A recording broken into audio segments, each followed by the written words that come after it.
Boa noite a todos, que a paz e o amor de Jesus nos envolva. Vamos elevando os nossos pensamentos, nos ligando com o nosso mentor individual, com Joana de Ângeles, Irmã Rosário, Irmã Teresa e toda a espiritualidade amiga nesta casa.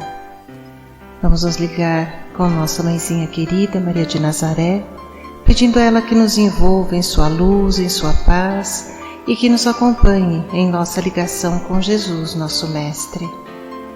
Mestre, estamos aqui reunidos para mais um estudo do Teu Evangelho e lhe pedimos, derrama sua luz sobre nós, se faça presente entre nós nesta noite.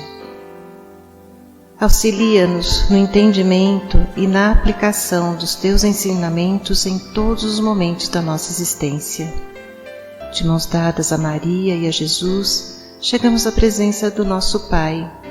A Ele agradecemos pelo que somos, pelo que temos, pela oportunidade desta encarnação e elevamos os nossos corações e pensamentos em louvor e agradecimento, dizendo a Ele: Pai nosso que estais nos céus, santificado seja o vosso nome, venha a nós o vosso reino, seja feita a vossa vontade, assim na terra como nos céus. O pão nosso de cada dia dai-nos hoje, perdoai as nossas ofensas, assim como nós perdoamos a quem nos tem ofendido. E não nos deixeis cair em tentações, mas livrai-nos de todos os males, pois vossos são o reino, o poder e a glória para todos sempre. Que assim seja, Senhor. Graças a Deus. E vamos nos ligando neste momento com as equipes de tratamento da casa. Vamos pedir a luz branca do Cristo sendo projetada sobre todos os nossos assistidos, para que eles recebam dessa maneira a luz, a paz e uma harmonização. Vamos nos ligar com as equipes de P2 e pedir a projeção da luz azul em todo o sistema nervoso central dos nossos assistidos, trazendo o equilíbrio e a força para esses centros de força. Vamos nos ligar com as equipes de CH, pedindo a projeção da luz rosa no cardíaco dos nossos assistidos, para que a confiança, a fé e a esperança se fortaleçam em cada um deles. Nos ligamos nesse momento com as equipes de P3B e pedimos a projeção da luz branca do Cristo, da luz azul, na mente e no coração de cada assistido. Vamos pedir também que sejam feitos todos os cortes de ligação que se fizer necessário e que essas energias sejam levadas para o astral para o melhor tratamento. Vamos pedir a projeção da luz azul que vai envolver o sistema nervoso central, periférico e neurovegetativo.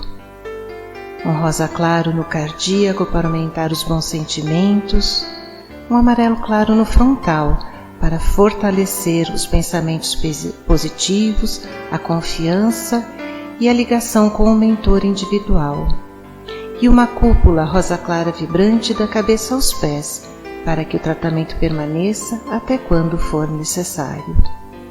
Aos assistidos de saúde, vamos pedir a projeção das cores do arco-íris, que eles fiquem envolvidos numa cúpula protetora até quando for necessário. Que assim seja, Senhor. Graças a Deus. Convidamos a todos para que assistam neste momento à palestra que será posta no ar. Que assim seja. E nessa paz e tranquilidade, vamos receber o nosso companheiro Rialdo, que vai nos trazer o ensinamento dessa noite. Que a paz esteja conosco.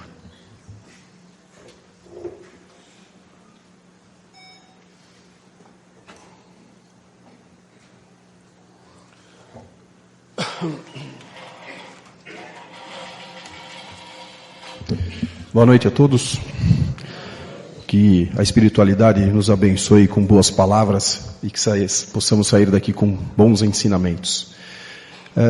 No Evangelho segundo o Espiritismo, exatamente no capítulo 23, chamado de Estranha Moral, Kardec reúne algumas passagens do Cristo E a gente vai conversar sobre uma delas retirada do Evangelho de Mateus, capítulo 10, versículo 34, de uma frase bastante popular, onde ele dizia assim: eu não vim trazer a paz, mas a espada. E por que Kardec chama esse capítulo 23 de estranha moral? Justamente porque, aparentemente, a princípio, quando a gente escuta uma frase como essa, né, que vinda de Jesus, que sempre pregou amor, benevolência e caridade ao próximo, né, respeito, e coloca uma frase bastante, pelo menos se interpretarmos ao pé da letra, agressiva, né? Eu não vim trazer a paz, mas a espada. Mas a gente precisa entender um pouquinho os ensinamentos de Jesus, né? Jesus foi um ser iluminado, brilhantíssimo, que esteve na Terra e dividiu a nossa história em dois, antes de Cristo e depois de Cristo. Então, começa aí uma importância e uma sabedoria nesses ensinamentos, porque todos eles foram dados de forma muito simples, num período curto de vida terrena, e que nos trouxe, 2000 anos depois, o guia e talvez o manual de procedimento de como a gente deve nos conduzir. Acontece que em 2000 anos muita coisa aconteceu. E quando Mateus relata essa história e Kardec reproduz no capítulo 23, o porquê que Jesus faz essa frase e coloca esse ensinamento, é porque naquele momento ele já tinha toda a certeza e toda a consciência do que estaria para acontecer, e sabia do fim, né, sabia de todo o processo, e era chegada a hora de preparar esses discípulos para que levasse a palavra do cristianismo para que o mundo conhecesse. Então, o símbolo da espada, a espada usada na verdade é a divisão, porque a partir do momento que aqueles discípulos precisariam caminhar sozinhos para levar esses ensinamentos, né, da nova frase, da nova doutrina, o que aconteceria? O primeiro obstáculo seria se encontrar com os judeus, né? Porque para os judeus esperavam o Messias prometido, o rei da Galileia, que estaria ali abençoando todos os povos, trazendo harmonia, paz e prosperidade. E esperam isso até hoje, né? Jamais aceitaram a ideia de que um rabino, né, de que um pescador fosse capaz de ser o rei e trazer esses ensinamentos que perpetuariam aí por 2000 anos e com certeza um bom tempo pela frente ainda, até aprendermos a lição. E quando Jesus fala isso, passa essa informação aos seus discípulos, é justamente alertando que o caminho não seria fácil, né? Que a hora que você começa a pregar perante aqueles que não acreditam, né, em Cristo e que não acreditariam nessa doutrina, né, essa mensagem da espada, da divisão, geraria algumas discussões. Aqueles que não concordariam, começaria pelos judeus, pelos fariseus, e assim ia, né? Por quê? Porque precisaria, a partir de um momento, levar isso ao conhecimento de todos, né? E o surpreendente é quando Jesus coloca dessa forma: eu não vim trazer a paz, né? Então, mas a espada. Mas no contexto da distribuição da informação para os discípulos, isso começa a tornar uma coisa de orientação, ou seja, não vai ser fácil esse caminho, né? Vocês não vão encontrar um caminho fácil para pregar esta palavra.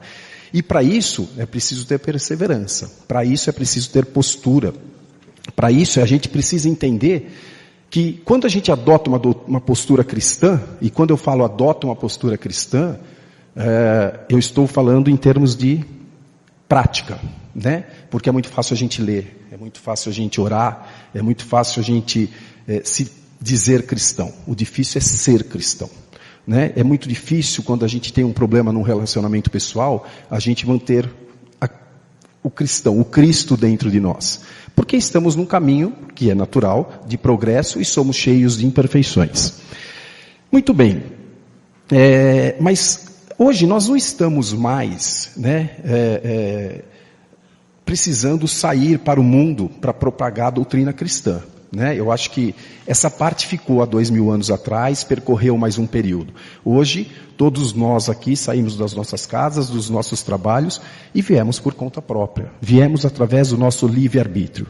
Uns talvez vieram porque precisam de uma palavra de conforto, outros talvez para tomar um passe e manter o equilíbrio, outros talvez vieram, alguns de nós viemos porque estamos precisando de um tratamento.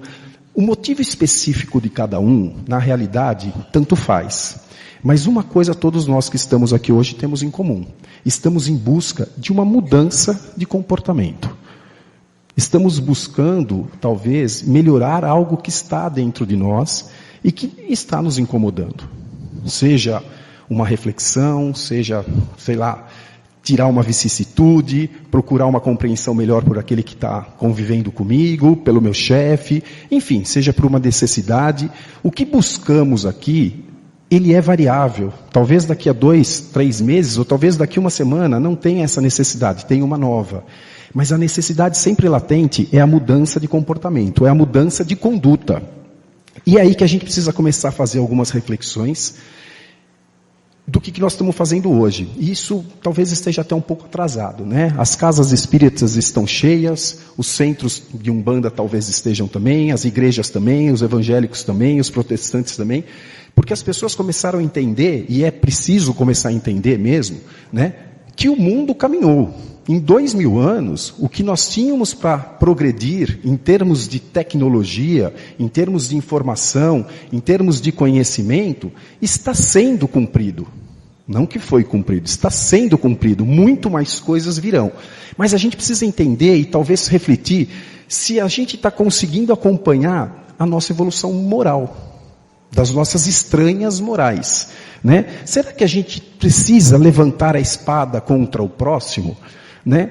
Talvez se Jesus tivesse que se materializar neste momento e descesse nessa sala agora e fizesse exatamente essa colocação, qual seria a mensagem que seria passada para nós? Como deveríamos interpretar isso? Né? Deveríamos interpretar isso que cada um tem que sair daqui para sua casa, tentar doutrinar o vizinho, né? O morador de rua, o chefe dentro de casa? Obviamente não, né? Porque estamos hoje precisando evoluir moralmente. Estamos hoje precisando fazer as nossas reformas íntimas. Precisamos talvez levantar as nossas espadas e perguntar se eu estou levantando a espada para aquele que divide, né, a minha casa, ou se eu estou levantando a minha espada para tentar amortizar as minhas próprias vicissitudes. Porque é muito mais fácil olhar para o próximo, né? Porque é um círculo vicioso. Seria mais ou menos assim. A pergunta que eu faço é mais fácil eu cuidar da vida do outro ou da minha? Né? Porque a gente enxerga o defeito no filho de todo mundo, mas a gente não enxerga o defeito do nosso filho. A gente enxerga o defeito em todo mundo, mas o nosso é uma virtude. Me fala uma qualidade sua. Sou perfeccionista. Né? Me fala outra qualidade sua. Odeio coisa mal feita. Né? Isso não é defeito. Né? Mas a gente tem essa mania de enxergar que eu falo, aquele lá, mania, né? Ele não é perfeccionista, ele é cheio de manias, né? A gente consegue transformar aquilo que a gente considera de virtude na gente, no defeito do outro, que é a mesma coisa. E normalmente aquilo que mais agride o outro é exatamente onde eu estou precisando melhorar. Aquilo que o outro me provoca de pior é exatamente onde eu estou precisando melhorar. Então, o que a gente precisa tentar entender é mais ou menos assim. Nós temos uma ferramenta na mão extremamente importante chamada livre-arbítrio, né? E esse livre-arbítrio nos dá duas opções sempre.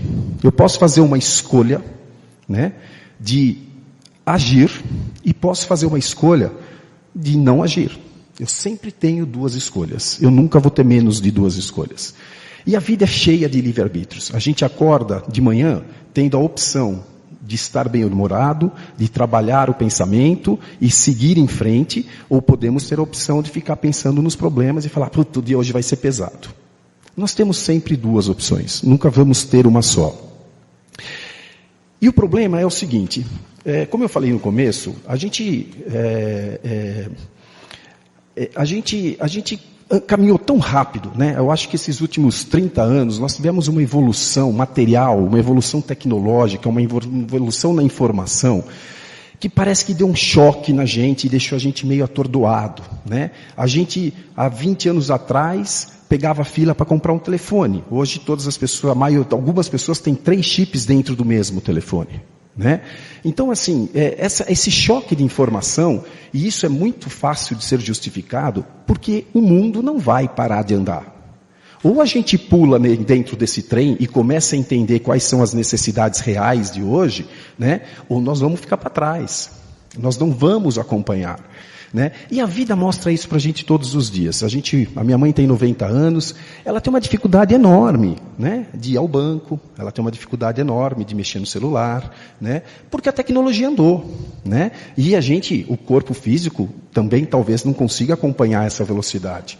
Mas a gente não está falando de materialismo, a gente está falando de evolução moral.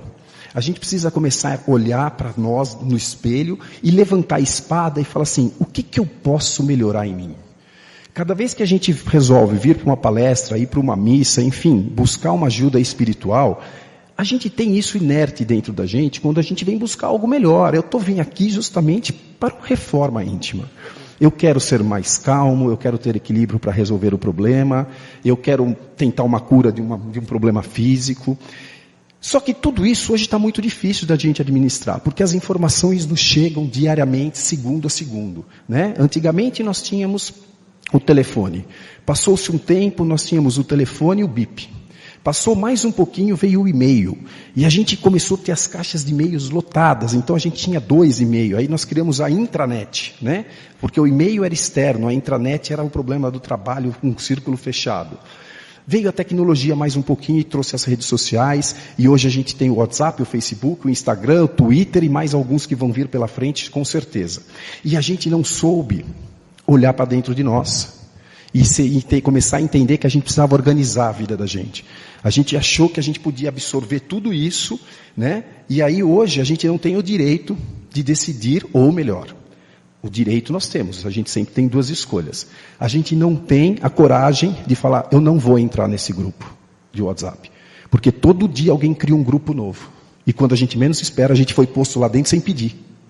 Né? E aí a gente entra naquela rotina de responder um e-mail, de responder outro, de não, aquele monte de mensagem, apita não agora, e ao invés de a gente simplesmente falar, isso não me interessa, né? Eu simplesmente, o que eu faço no WhatsApp mesmo? A gente apaga lá, como que é? Silencia. Como se isso fosse resolver o problema, como se o nosso cérebro não fosse maquinar que cada bolinha azul que está ali de não sei quantas mensagens não fosse travando o nosso sistema, não fosse nos cobrando, porque isso é inerente a nós, eu preciso responder, eu tenho que dar atenção, preciso ver o que está acontecendo, eu vou ficar fora do assunto. E a gente começou a abrir mão de um negócio chamado essencialismo. O que realmente é essencial para nós hoje? Né? Então é mais do que hora de a gente levantar a nossa espada, como disse Jesus, e começar a olhar o problema moral nosso, né? Porque nós somos cheios de defeitos. Mas é muito mais fácil, nessa confusão toda, eu justificar isso em alguém ou em algo, né? Por que eu vou assumir que eu sou teimoso? Por que eu vou assumir que eu não sei fazer escolhas? Por que eu vou assumir? Mas tem um detalhe que se a gente não tomar cuidado, nós vamos ser atropelados. Porque quando eu deixo de escolher algo, alguém escolhe por mim. Quando eu deixo de tomar uma decisão, alguém vai tomar essa decisão por mim. E aí a gente deixou alguém fez para nós algo. Depois eu deixei mais uma situação, me fiz de migué, o outro tomou outra decisão. Aí tomou outra decisão. E quando eu vejo, tem um monte de gente me servindo. E eu acho isso ótimo, né? Eu não faço esforço, todo mundo me serve, todo mundo me atende, eu sou bem tratado. A gente usa esse termo, eu sou bem tratado. Mas a gente esqueceu que moralmente e espiritualmente nós estamos entrando num negócio chamado zona de conforto. A zona de conforto ela é ótima, né? Alguém faz as coisas pra gente, eu não preciso pensar. Eu lembro de um personagem da Cristiane Torlone numa novela, que ela falava para o marido, Ramirinho, né? Ela era o rei de jogar o problema para os outros. Né? Ela não queria resolver nada, né? E muitas vezes a gente se pega fazendo isso, até que o outro se cansa, ele se sente explorado e fala para você assim, vou cuidar da minha vida. Né? Até que a gente presta atenção que a gente tem 15 mil grupos dentro do WhatsApp e a gente não está dando conta de nada, porque a gente perdeu a essência daquilo que a gente quer. Então, é mais do que hora de nós começarmos a abrir as nossas mentes e também o nosso coração e começarmos a fazer um exercício com o cérebro, que a gente chama isso de pensamento crítico. E aí isso começa lá no livre-arbítrio. Quando eu me deparo com um problema, eu tenho o livre-arbítrio de deixar de lado e deixar ele acumular. De repente alguém resolve para mim, eu vou na minha zona de conforto, eu vou empurrando com a barriga, eu vou jogando e depois eu vejo o que dá. E eu tenho a outra opção do livre-arbítrio, de trazer esse problema e tentar resolver. né? Mas eu preciso entender se aquele problema que apareceu para mim naquele instante, ele é essencial para que eu possa. Porque muitas vezes, por a gente não saber dizer não para as pessoas, a gente ganha um problema novo. E a nossa sacola enche mais um pouco, né? E a gente vai enchendo, até que chega um dia a gente explode. E a gente explode porque a gente não aguenta mais, né? Só que como a gente ficou talvez numa zona de conforto e não soube falar e perdemos, na realidade, o que aconteceu foi, perdemos o controle da nossa própria vida, ela está na dependência de um monte de gente que convive com a gente não é mais dono da minha própria vontade, né? Só nos restou uma coisa, irmos para os consultórios dos terapeutas. Porque se nós repararmos, nos últimos 10 anos, temos pouquíssimas doenças físicas. As doenças são todas emocionais. As doenças estão todas ligadas aos sentimentos. Sentimentos mal trabalhados, sentimentos mal acumulados, sentimentos que a gente foi nos sufocando e a gente não soube dizer chega, não soube dizer não. Mas aí a culpa é do outro, né? Porque o outro que é muito dominador. Ele quer fazer tudo, mas a gente se esquece que a gente trata filho de tudo quanto é jeito. A gente tem a necessidade de tentar dar o melhor para os filhos, de fazer tudo por eles. E quando eles crescem, a gente percebe que a gente educou mal. Porque a gente protegeu demais. Porque na vida, tudo que é demais faz mal. Inclusive amor demais, né? Amor demais mata às vezes. Então, e tudo isso porque a gente perde o controle e perde as rédeas daquilo que realmente é importante. Então, se Jesus aparecesse aqui novamente e perguntasse isso, eu não vim trazer a paz, mas a espada, eu tenho certeza que nenhum de nós, diante de uma reflexão como essa, vamos pensar que eu tenho que levantar a espada para alguém. Eu tenho que começar a levantar essa espada para dentro de mim mesmo. Né? É hora de a gente começar a organizar esse turbilhão de informação que nos chega diariamente. E senhores e senhoras, os próximos 10 anos só vai piorar. A tecnologia vai invadir. Nós estamos muito próximos de que a medicina não exista doença, né, que a parte física não será cuidada pela medicina. Né? Os equipamentos cada vez mais minuciosos, mais tecnológicos, cada vez com mais detalhes nos exames. Nós estamos muito próximo disso, em termos de tempo perante a eternidade. Tá? Estou falando de que 5, 10 anos é nada. Né? Mas nós estamos cada vez mais longe das curas emocionais. Estamos criando gerações que não sabem se defender de nada. Criando uma geração, e muitos nós já estamos fazendo parte disso, onde a gente vende uma falsa felicidade dentro das redes sociais, quando a gente não consegue resolver problema nenhum. Porque é muito mais importante levantar a espada para o outro, eu me aparecer, eu me mostrar para o outro, do que eu olhar o que eu posso ser melhor dentro de mim mesmo, e aí sim transformar aqueles que estão ao redor da gente. Porque não existe lição melhor do que o ensinamento através do exemplo. E foi isso que Jesus fez há 2000 anos atrás. Jesus falava pouco, mas agia muito. E quando abria a boca, resolvia o problema. E esses ensinamentos se perpetuaram até hoje. E no momento histórico que nós estamos vivendo, e quando eu digo histórico, é um momento contemporâneo, a gente precisa começar a aprender a tirar 2 minutos do nosso dia e procurar entender qual é o nosso papel nessa loucura chamada vida. Né? Precisa começar a entender qual é o meu papel, como vai ser meu dia, como eu quero que ele seja.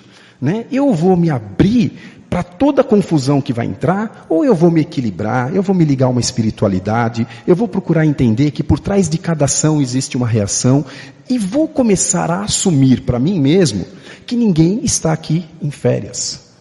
Esta é uma casa de expiação e provas. O planeta é de expiação e provas. Nós estamos aqui para ser testados, para aprender, e nós não viemos aqui atrás da felicidade. Nós estamos em busca de uma felicidade, que pelo estágio espiritual e de evolução que nós nos encontramos, nós vamos ter apenas momentos de felicidades, ou não. Eu vou aprender a controlar a minha vida, eu vou aprender a dizer sim e não da hora certa, eu vou saber colocar o número de receitas dentro de ingredientes dentro da minha receita, onde eu não vou deixar nem esse bolo cheio demais, nem vazio, eu vou fazer um bolo de forma equilibrada. Isso é difícil? Isso é muito difícil.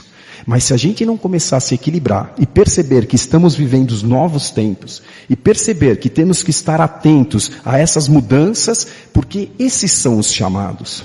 O mundo está se abrindo, né? Muitos serão chamados, poucos os escolhidos. Mas o mundo está aí, né? E nós temos uma ferramenta chamada livre-arbítrio, até para escolher aquilo que a gente quer ouvir e ver na televisão.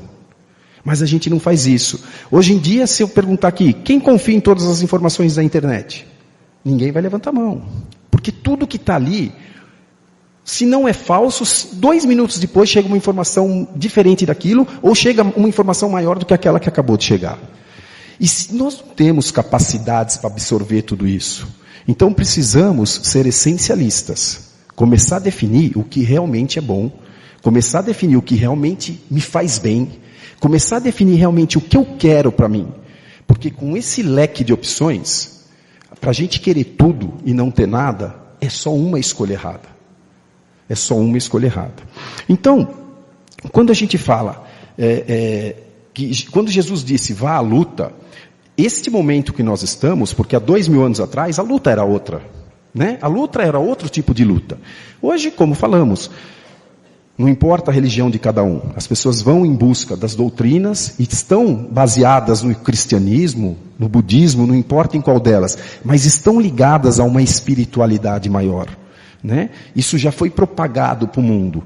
Então, cada coisa tem a seu tempo. Se aquilo já foi construído, se aquilo já está solidificado, se aquilo já está consolidado, é hora de entendermos o que precisa ser melhorado. E essa melhora não está no meu marido, na minha esposa, no meu filho, no meu vizinho. Ela está dentro de cada um de nós. Através das escolhas, né? E através de a gente assumir tanto os nossos erros quanto as nossas assertivas. Porque nós também não somos feitos só de coisas erradas, né? E isso é um peso, né? Está todo mundo aqui cumprindo o karma. Não é assim, né? Temos encarnações passadas e temos méritos das encarnações passadas, né? Temos que parar que está todo mundo aqui sofrendo. Não, nós não estamos sofrendo. A gente sofre porque a gente faz escolhas ruins. Estamos sofrendo, né? Porque, primeiro, que não sabemos o que queremos. E segundo, que a gente volta no início da conversa. É bom ser vítima, né? Quando a gente é vítima, todo mundo tem dó. Aí eu entro na zona de conforto de novo. Então, é perigoso, né? É um jogo muito perigoso. Mexer com os nossos sentimentos, mexer com as nossas emoções, ela não diz respeito ao outro.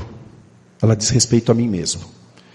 Então, é importantíssimo a gente analisar um pouquinho, todos os dias, fazermos uma analogia, que momento do progresso, nem seria essa a palavra, que momento a humanidade está passando, né? Qual é o momento que a gente se encontra, né? Talvez seja o momento de a gente começar a separar, porque já vimos muita coisa, talvez vamos ver muitas outras, talvez não, com certeza, já vimos muitas coisas, e já teremos condições de fazer essas escolhas. Agora, moralmente falando, trabalhar 4 sentimentos importantíssimos: raiva, rancor, mágoa e culpa. Esses 4 sentimentos precisam ser arrancados urgentemente das nossas vidas. 4 sentimentos: raiva, rancor, culpa e mágoa. São sentimentos que nos amarram a outras pessoas, que não nos deixam crescer, que tapam a nossa visão e principalmente a nossa condição de amar, né? E que a gente não percebe, a gente acha que isso é culpa do outro. A culpa é do outro. E quando a culpa não é do outro, que eu tomo uma atitude que eu falo não, que eu falo, puxa, consegui falar não, eu fico culpado porque eu fiz isso. Né? Eu me sinto culpado, mas eu estou sendo egoísta, mas eu estou sendo... Senhores, se ficássemos pensando em termos de egoísmo, né? E eu não estou indo ao extremo, obviamente, nós não seríamos uma identidade para cada ser humano, não teríamos uma história e uma missão de vida para cada um. Então, é momento de refletirmos, é momento de entendermos essa situação e todos os dias agradecermos o que somos e tentar entender qual vai ser a missão do nosso dia. Provavelmente atitudes como essa, de uma ligação com o plano espiritual, né? de uma proximidade com o próprio mentor da gente, né? Nos traga a paz que talvez essa espada tanto está nos espetando para que a gente consiga viver um pouco melhor, né? De novo, temos a escolha do livre-arbítrio para decidirmos sempre o que queremos. Vamos acertar sempre? Provavelmente não. Com uma grande certeza que não vamos acertar todas. Mas quando estamos no controle das nossas vidas, sabendo exatamente aquilo que queremos, confiando na espiritualidade, que muitas vezes nos intui para dizer, vai por esse caminho, mas a gente teimoso fala, não, eu vou por esse. Nossa, mas eu tive uma intuição que era para ir, então, por que não seguiu? Aí fala que o anjo da guarda não protege, a gente ainda põe a culpa no anjo da guarda. Então é muito importante que a gente tenha essa serenidade de escolhas. Estamos sim preparados para fazer isso. Jesus disse, ninguém carrega o fardo mais do que pode. Se não tivéssemos condição de enfrentar este momento atual, não estaríamos encarnados, né? Então, se ainda estamos aqui, é porque temos algo a melhorar em nós, não no outro. Temos algo a melhorar dentro de nós. Temos algo a corrigir dentro de nós. E não nos preocuparmos em querer que mudar o filho, o marido, a esposa, a sogra, o sogro e o chefe, né? Quando a gente começar a olhar a nossa grama, talvez a gente consiga regar e deixá-la um pouquinho mais verde, né? Ao invés de ficar subindo no muro e vendo se a grama do vizinho está verde. De qualquer forma, eu acho que a gente precisa sair dessa contramão que nós estamos, né? Eu acho que a gente precisa começar a retomar o poder das nossas próprias vidas, das nossas emoções e principalmente dos nossos sentimentos. Porque só assim a gente vai conseguir ter equilíbrio suficiente para decidir o que é certo e o que é errado. Tomar escolhas melhores, né? E seguir em frente. Porque quem está caminhando tropeça, faz parte do processo. E a gente não pode se culpar por isso, né? Fiz uma escolha, não saiu como eu imaginava, eu preciso pedir desculpas para alguém, eu preciso voltar atrás, eu preciso corrigir alguma coisa? Faça. Em lugar nenhum está escrito que isso não pode. Mas a gente encurtiu, agora vou assumir, já fiz, agora vou assumir. Assuma. E muitas vezes assumir é voltar e falar, me desculpe, errei. Mas a gente não tem essa humildade, né? A gente ainda não consegue fazer isso, porque estamos mais preocupados com as nossas imagens externas do que com a nossa própria evolução interior. Que Deus esteja com todos nós. Boa noite.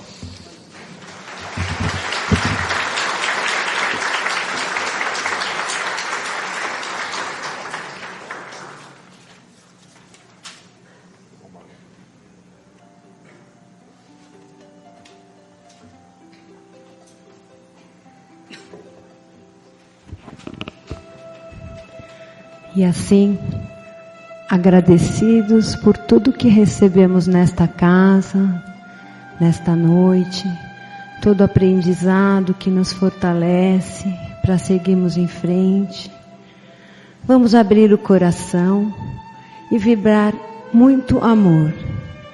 Vamos vibrar o bem por nós, pelo próximo, pela humanidade. Vamos vibrar deixando o nosso melhor nas mãos da espiritualidade aqui presente, confiantes de que eles farão o que é necessário, levando o nosso amor e a nossa vibração onde houver maior necessidade. E assim, mais uma vez, agradecemos a essas equipes espirituais, a Jesus, e vamos então nos levando até Maria, saudando essa mãezinha querida com a prece.